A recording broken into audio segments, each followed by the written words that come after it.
आज हम बात करेंगे एक सच्चे कहानी के बारे में, काली हवेली का रहस्य। उत्तर प्रदेश के एक छोटे से गांव में एक पुरानी जर्जर हवेली थी जिसे लोग काली हवेली के नाम से जानते थे।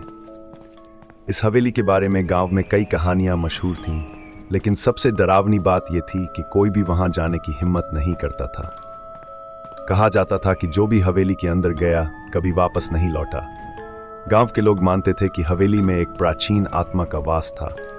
कई साल पहले उस हवेली के मालिक ठाकुर वीरेंद्र सिंह अपने पूरे परिवार के साथ रहस्यमय परिस्थितियों में मारे गए थे।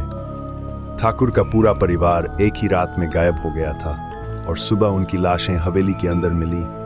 उनके चेहरे डर के मारे विकृत हो चुके थे। तब से लोग मानने लगे कि ठाकुर और उनका परिवार अब भी हवेली में भटक रहे हैं, किसी भी अजनबी को अपनी सजा देने के लिए।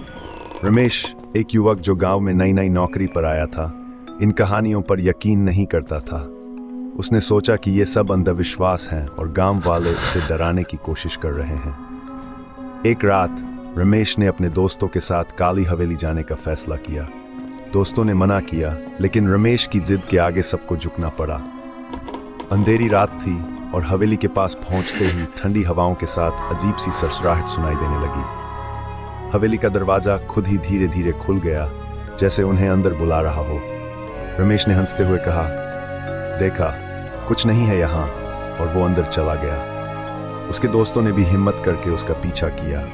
अंदर घुसते ही हवेली की दीवारें सिसकियों की आवाजें करने लगीं और अचानक से एक पुरानी पेंटिंग दीवार से गिर पड़ी।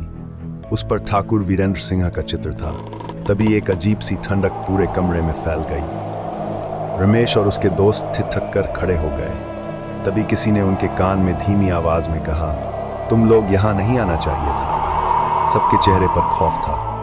अचानक कमरे की बत्तियां बुझ गई और चीखने की आवाजें गूंज उठी। रमेश के दोस्तों ने भागने की कोशिश की, लेकिन दरवाजे खुद ही बंद हो गए। चारों तरफ अंधेरा था और हवेली में अनजाने साए इधर उधर भागते दिखने लगे। किसी की हंसी गूंज रही थी और किसी की चीखें। अगली सुबह गांव के लोग काली हवेली के पास इकट्ठा हुए। दरवाजा खुला पड़ा था, लेकिन रमेश और उसके दोस्तों का कोई नामो निशान नहीं था। उनके जूते और मोबाइल फोन हवेली के अंदर बिखरे मिले, लेकिन वे कहीं नहीं थे। गांव के लोग कहते हैं कि अब हवेली में रमेश और उसके दोस्तों की आत्माएं भी कैद हो चुकी हैं, और उस दिन के बाद से काली हवेली और भी ज्यादा खतरनाक हो गई है।